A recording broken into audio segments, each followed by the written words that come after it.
कुछ अगर करना है तो हम लोग वही आज हम लोग को मतलब शुक्ल जी से हम लोग वीर गाथा काल पढ़ रहे हैं और वीर गाथा काल का प्रकट 3 देश भाषा काव्य पढ़ रहे हैं। और शुरू में शुक्ल जी ने कहा है कि ये पहले कहा जा चुका है कि प्राकृत की रूढ़ियों से बहुत कुछ मुक्त भाषा के जो पुराने काव्य जैसे पीसल देव रासो, पृथ्वी रासो आजकल मिलते हुए संदिग्ध हैं। मतलब ये 2 रासो रचनाओं को विसल देव रासो को और पृथ्वी रासो को संदिग्ध मानते हैं जो कि किताब में लिखा हुआ है। तो आप लोग उसको एक बार देख लीजिएगा कि ये सवाल आ सकता है क्योंकि सामने मतलब पहली लाइन में ही लिखा हुआ है। उसके बाद फिर हम लोग आते हैं तो इधर इधर इस ये पैराग्राफ शुक्ल जी सुनो। वाली बुक है। हाँ, शुक्ल जी की किताब है ये। हाँ, शुक्ल की है। सुनो, रिकॉर्डिंग ऑन की तुमने ना? हाँ, ऑन है। ठीक है। ठीक है, ठीक।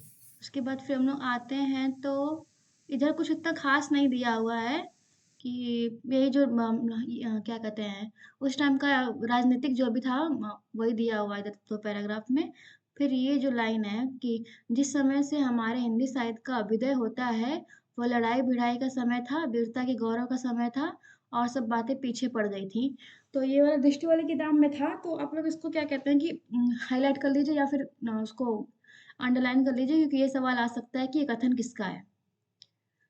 उसके बाद फिर हम लोग आते हैं तो फिर इधर ये जो पैराग्राफ है कि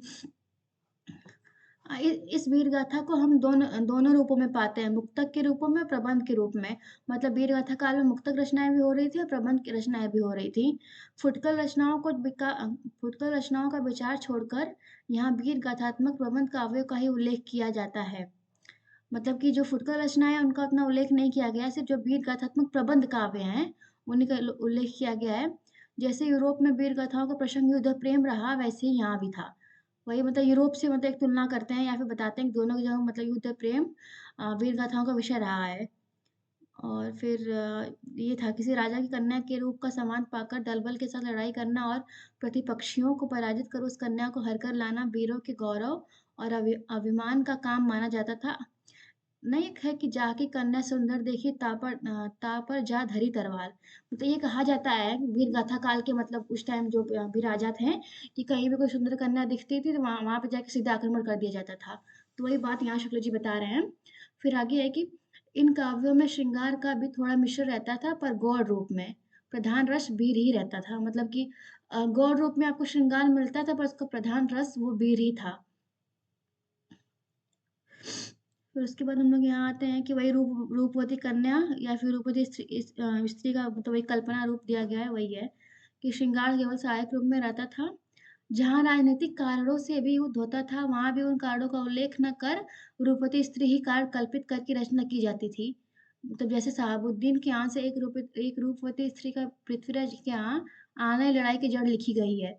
मतलब ऐसा कहा गया है कि अगर मतलब जो युद्ध होता था उसका विषय भले ही दूसरा हो पर कहीं न कहीं जो रचनाएँ की गई थी उसमें कल्पित कर दिया जाता था कि किसी स्त्री के कारण ही ये लड़ाई हुई है। तो वही चीज़ शुक्ल यहाँ बता रहे हैं शुक्ल जी यहाँ बता रहे हैं।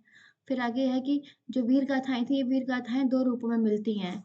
प्रबंध के साहित्यिक रूप में और वीर गीतों बैलेड्स के रूप में। मतलब प्रबंध का साहित्यिक था और जो वीर गीत है वो बैलेड्स मतलब एक तरह से ये आपको पाश्चात्य में आपको बैलेड्स का मतलब मिल जाएगा। शेक्सपियर की रचनाएँ में बैलेड्स में मिलती हैं आपको वहाँ के जो भी मतलब पोएट्स रहे हैं। साहित्यिक प्रबंध के रूप में जो प्राचीन ग्रंथ उपलब्ध है वह है पृथ्वी रासो को शुक्ल जी साहित्यिक प्रबंध कहते हैं। और वीर गीत के रूप में हम सबसे पुरानी पुस्तक बिसल देव रासो मिलती है। तो ये सवाल आ सकता है कि वीर गीत के रूप में सबसे पुरानी पुस्तक कौन-सी है? तो विशल देव रासो है और ये भी हो सकता है कि पृथ्वीराज रासो को शुक्ल जी ने क्या कहा है? तो उसको साहित्यिक प्रबंध कहा है। और फिर हम लोग इधर देखते हैं तो इस वाले इधर इसमें दिया हुआ है कि विशल देव रासो काव्य के अर्थ में रसायन शब्द बार-बार आया है, अतः हमारे संबंध में इसी रसायन शब्द से होते-होते रासो हो गया है।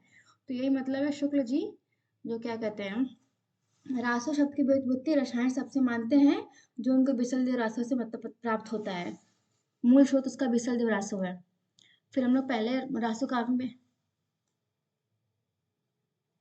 फिर जब हम लोग पहले रासो काव्य के बारे में बात करते हैं तो पहला खुमान रासो है जिसमें शुक्ल जी पहले इधर तो मतलब 3 राजाओं के बारे में बताते हैं। तो उसमें शुक्ल जी मानते हैं कि जो खुमान द्वितीय थे उन्हीं के बारे में खुमान रासो में उन्हीं का मतलब वर्णन खुमान रासो में हुआ है और इसके रचनाकार दलपति विजय नाम के कोई कवि हैं। तो आप लोग सिर्फ इतना याद रखिएगा, क्या कहते हैं कि इसके रचनाकार दलपति विजय हैं, और जो शुक्ल जी के अनुसार इसमें खुमान द्वितीय का वर्णन है, उनके तो उसका क्या कहते हैं पराक्रम का वर्णन है। फिर अगर हम लोग आगे आते हैं तो फिर इधर आप देखेंगे कि फिर लेकिन ये भी आगे शुक्ल जी बोलते हैं कि यह नहीं कहा जा सकता कि दलपति विजय असली खुमालोचक का रचयिता था अथवा उसके पिछले परिशिष्ट का। मतलब कि जरूरी नहीं है, क्या कहते हैं कि पूरी रचना दलपति विजय ने की हो, क्या पता कि जो शुरू की रचना हो, मतलब किताब का जो उत्तरार्ध पाठ हो, निपूर्वार्ध जो हो, वो किसी और ने रचना करके छोड़ दिया हो, जो उसका उत्तरार्ध हो वो क्या कहते हैं कुमार आशु ने किया हो। तो शुक्ल जी भी संशय में थे कि इसके रचयिता ये है कि नहीं है, पर उनके अनुसार मतलब दलपति विजय को ही कुमार आशु को रचयिता माना जाता है। तो आप लोग एक बार अपनी किताब में अगर आप लोगों के पास है तो खोल के बैठिए, और इसका क्या कहते हैं, अगर चाहें तो अंडरलाइन या फिर हाईलाइट कर सकते हैं। फिर हम लोग दूसरे रासो काव्य पे आते हैं, तो वह है बिसल देव रासो। बिसल देव रासो की रचयिता नरपति नाल है, और ये क्या कहते हैं, जो बिसल देव राजो कवि विग्रह राज चतुर्थ उपनाम बिसल देव का समकालीन था। तो मतलब ये मतलब शुक्ल जी ये कह रहे हैं कि जो कवि नरपति नाल रचना की है बिसल देव रासो को, वो विग्रह राज चतुर्थ अथवा बिसल देव उनका समकालीन था।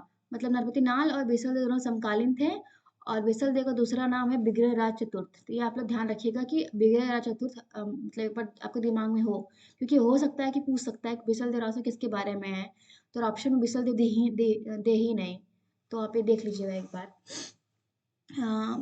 फिर आगे शुक्ल जी कहते हैं कि ये राजकवि थे नरपति लाल, और इन्होंने मतलब 100 पृष्ठों का ग्रंथ लिखा है, जो वीर गीत, मतलब वही वीर गीत मानते हैं विशुल देव रासो को, और सबसे पुराना वीर गीत मानते हैं विशुल देव रासो को शुक्ल जी। उसके आगे गढ़ के मतलब ये जो क्या कहते हैं, एक मिनट,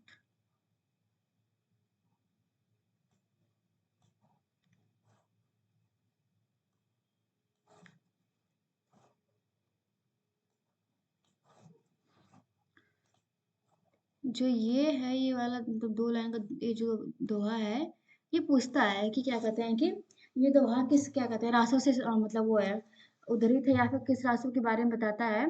1272 मझारी जेठ बदी नवमी बुधवारी, नाल रसायन आरंभ भई शारदा तुठी ब्रह्म कुमारी। तो ये पूछ देगा कि क्या कहते हैं ये किस रासों के बारे में है, तो आप लोग एक बार इसको याद रखिएगा कि ये बिसल देव रासों के बारे में है। तो फिर यही फिर आगे आके वो बिसल देव रासों का जो समय बताते हैं, इनके अनुसार विसल देवरासों का समय 1212 होता है शुक्ल जी के अनुसार, और शायद यही माना भी जाता है, जो मतलब 1212 ही मतलब विशुल देवरासों का समय माना जाता है। फिर आगे आएंगे तो फिर ये विशुल देवरासों को 4 खंड में बांटते हैं शुक्ल जी, और इसको लगभग 2000 चरणों में मानते हैं। और जो 4 खंड है, चारों खंड का सार दिया है कि खंड 1 में मालवा के भोज परमार की पुत्री राजमती से सांभर के बीसल देव का विवाह होता है। और फिर खंड 2 में बीसल देव का राजमती से रूट कर उड़ीसा की ओर प्रस्थान करा, और वहाँ 1 वर्ष रहना। ये सवाल पूछा है कि बीसल देव उड़ीसा में कितने वर्ष रहता है, वो 1 वर्ष रहता है। ये सवाल किसी असिस्टेंट प्रोफेसर के पेपर में आया था कि राजमती से रूट कर बीसल देव राजा उड़ीसा में कितने वर्ष रहता है, तो वो 1 वर्ष रहता है। तो आप ध्यान दीजिएगा इसका। फिर खंड 3 में है, 3 में पहले राजमती का शालिनी सुनो। हाँ, हेलो। हाँ, हाँ, मैं बोलो। कह रहा था कि आप लोग एक काम कीजिएगा ना कि इसमें जितने नायक नायिका का जिक्र आएगा चाहे सूफी काव्य में, आप एक जगह लिख सकते हैं कि इससे प्रश्न आते रहते हैं, तो आप लोग वो कर सकते हैं। ठीक है, मतलब वही क्या कहते हैं बिसल देव हाँ, ये सवाल आता है कि बिसल देव रासो की नायिका का नाम क्या है? राजमती शर्मा मैंने स्किप कर गया था, और इसके मतलब नायक तो बिसल देव ही हैं, जाके बिगड़ा राज चतुर्थ, ये भी याद रखिएगा आप लोग। फिर खंड 3 में हम लोग आते हैं, तो राजमती का विरह वर्णन है खंड 3 में, और बिसल देव का उड़ीसा से लौटना है। और फिर खंड 4 में है भोज का अपनी पुत्री को अपने घर लेवा जाना, तथा बिसल देव का वहां जाकर राजमती को फिर चित्तौड़ लाना। मतलब ये 4 खंड है, इन चारों खंडों का जो कथा सार है, ये पूछ सकता है एनटीए, आ सकता है। आप लोग एक बार ध्यान दीजिएगा कि कौन से खंड में क्या-क्या हुआ था। फिर आगे हम लोग आते हैं, तो फिर एक और शुक्ल जी का महत्वपूर्ण कथन है कि यह घटनात्मक काव्य नहीं है, वर्णात्मक है। इसमें 2 ही घटनाएँ हैं, बिशल देव का विवाह और उनका उड़ीसा जाना। मतलब ये सवाल भी मतलब इतना इतना पूछा जाता है कि ये घटनात्मक काव्य नहीं है, वर्णात्मक है। इतना दे देगा, और कह देगा कि ये किस रचना के बारे में है। शुक्ल जी ने इसको किसके बारे में कहा है। तो आप लोग ध्यान दीजिएगा कि घटना इसको वर्णात्मक काव्य वो बोलते हैं, बीसल रासो को वर्णात्मक काव्य कहते हैं। तो आप इसको मतलब इम्पोर्टेंट नोट कर लीजिए।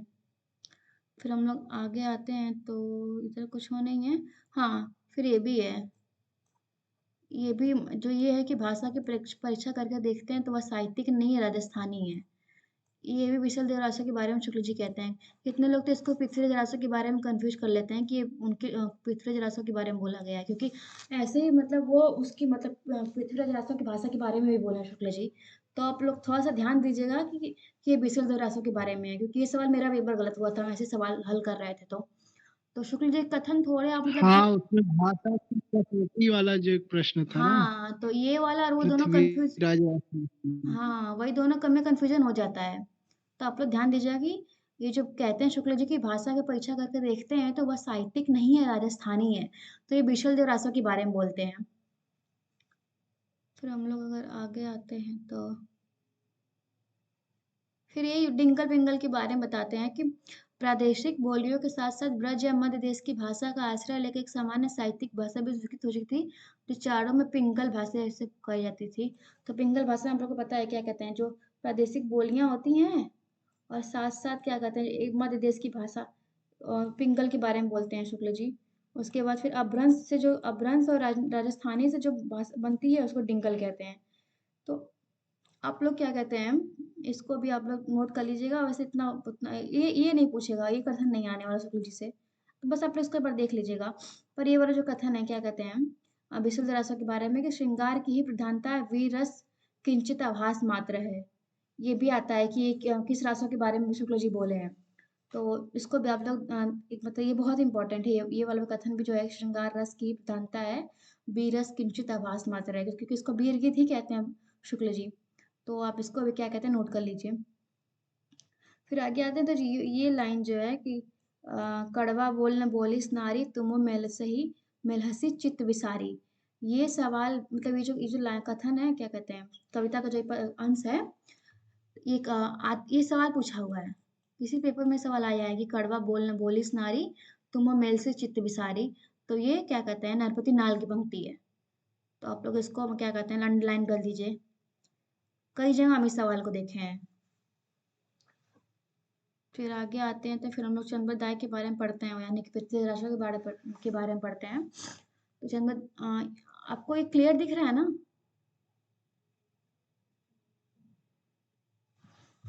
ठीक है। तो जन्मदाय के बारे में शुक्ल जी का पहला ही जो लाइन का है कि पहला ही जो ये वाला वाक्य है कि ये हिंदी के प्रथम महाकवि माने जाते हैं और इनका पृथ्वी राशो हिंदी का प्रथम महाकाव्य है।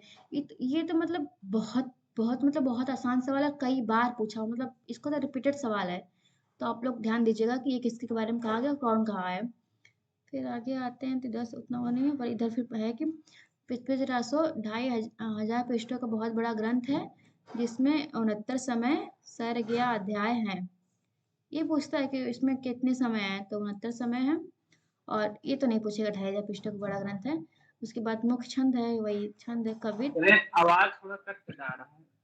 आवाज कट के आ रहा है, एक मिनट रुक जाइए।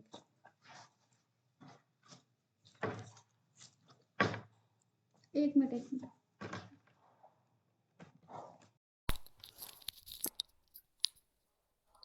अभी कुछ क्लियर है? हाँ क्लियर है। हाँ ठीक है।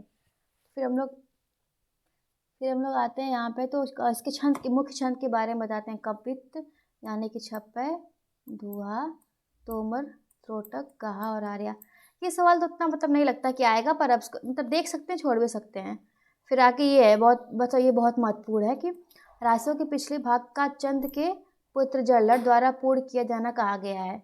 तो ये सवाल आता है कि क्या कहते हैं रासों का जो उत्तरार्ध है उसको किसने पूर्ण किया है, तो क्या कहते हैं चंद्रदाय के पुत्र जल्लड़ ने उसको पूरा किया है। और फिर ये वाला भी जो काव्यांश है कि पुस्तक जलन हाथ दे चली गज्जन निप्रकाज, ये आता है, तो इसको आप लोग देख लें। और फिर अगर पृथ्वीराज के बारे में तो पृथ्वीराज अजमेर के चौहान राजा सोमेश्वर के पुत्र और आनलो राज के पौत्र थे। ये आ सकते हैं क्योंकि रासो हमारे सिलेबस में है, टेक्स्ट वाले में है, तो ये आप लोग ध्यान दीजिएगा इसको। फिर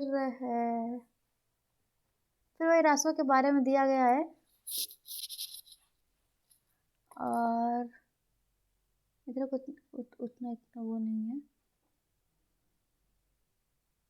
हाँ, ये भी शुक्ल जी कहते हैं कि इस संबंध में इसके अतिरिक्त और कुछ कहने की जगह नहीं है, यह पूरा ग्रंथ वास्तव में जाली है।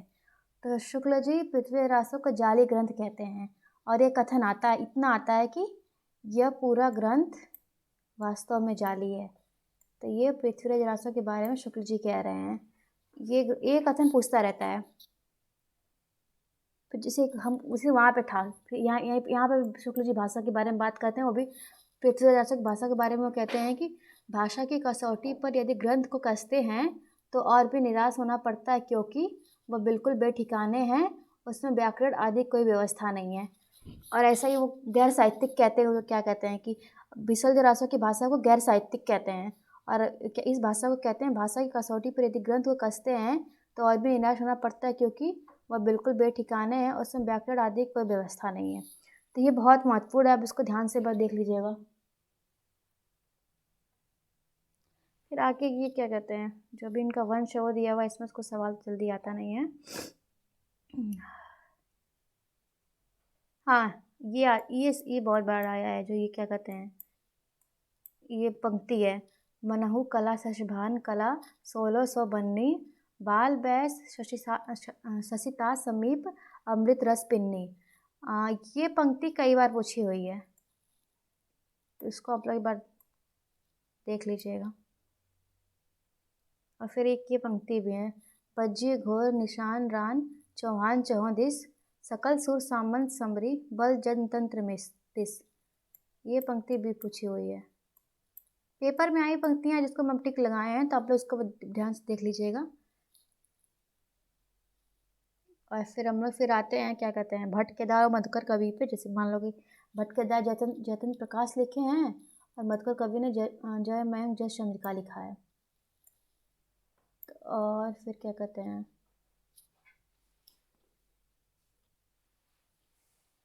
हाँ, तो वही है कि जी हाँ, क्या कहते हैं, जिस प्रकार चंद्रदाई ने महाराज पृथ्वीराज को कीर्तिमान किया है, उसी प्रकार भट्ट केदार ने कन्नौज के सम्राट जयचंद का गुण किया है। भट्ट केदार ने कन्नौज के, तो जो जयचंद थे वो कन्नौज के थे, उनका गुणगान किया गया है और उनकी रचना का नाम है जयचंद प्रकाश और एक महाकाव्य है। उसी प्रकार हम लोग जयमंग जयचंद का देखते हैं, जब मधुकर कवि ने लिखा है, और ये दोनों ग्रंथ में उपलब्ध नहीं है। अब ध्यान दीजिएगा कि दोनों ग्रंथ आपको नहीं मिलते हैं, पर इसका उल्लेख आपको मिलता है कहाँ, राठौरा री ख्यात। ये सवाल पूछता है कि जयमंग चंद्रिका और जयचंद प्रकाश का उल्लेख कहाँ मिलता है, तो उसका उल्लेख सिंघालच दयालदास कृत राठौरा री ख्यात में मिलता है। आप लोग इसको देख लीजिएगा। ये सवाल कई बार आया है कि इन दोनों का उल्लेख। हाँ, तो तेरे माइक से कुछ ऐसे आवाज आ रही है अजीब सी। सबको आ रही है? आप लोग को आ रही है क्या? हाँ, माइक सही करो, थोड़ा सा टाइट कर दो, ठीक हो गया है। खड़खड़ा रहा है कुछ।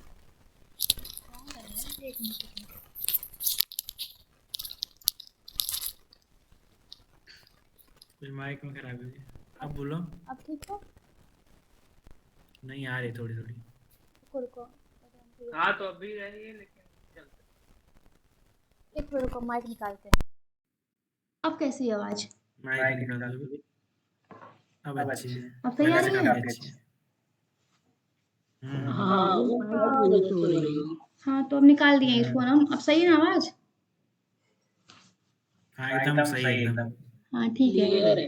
हाँ, तो फिर यही आप लोग देखिएगा, ध्यान दीजिएगा कि जो जयचंद प्रकाश और जयमंग जय चंद्रिका है, इसका उल्लेख आपको राठौरा री ख्यात में मिलता है। ये सवाल पूछा हुआ है, तो आप लोग इस पे ध्यान दीजिएगा। इसके बाद फिर हम लोग देखते हैं, तो हम लोग आ जाते हैं। इसके बाद फिर आप लोग कोई जंगनिक पे आएंगे, तो जंगनिक में क्या कहते हैं कि जंगनिक जो थे क्या कहते हैं, ये आलाखंड लिखे हैं, और जिसको हम लोग क्या कहते हैं, परमाल रासो भी कहते हैं। ये रहा ना जंगनिक के लेकिन इसका भी कहीं पता नहीं मिलता, जंगनिक के काव्य का कहीं पता नहीं है। पर उसके आधार पर प्रचलित गीत हिंदी भाषा भाषी प्रांतों के गाँव-गाँव में सुनाई पड़ते हैं। मतलब एक तरह से गीत रूप में ही आपको मिलता है और इसको आला कहते हैं और ये वर्षा मतलब बरसात में गाया जाता है। ये सवाल आता है कि आला खंड या फिर परमाल रासो किस ऋतु में गाया जाता है? तो ये तो वर्षा के बरसात में गाया जाता है और इसमें आल्हा और उदल का दूसरा नाम उदय सिंह था। उनके वीर चरित का वर्णन किया गया है और वीर गाथात्मक काव्य है और शायद आल्हा और उदल दोनों लोग महोबा के थे। जहाँ तक हमें याद है हम लिखे हैं महोबा के थे ये लोग।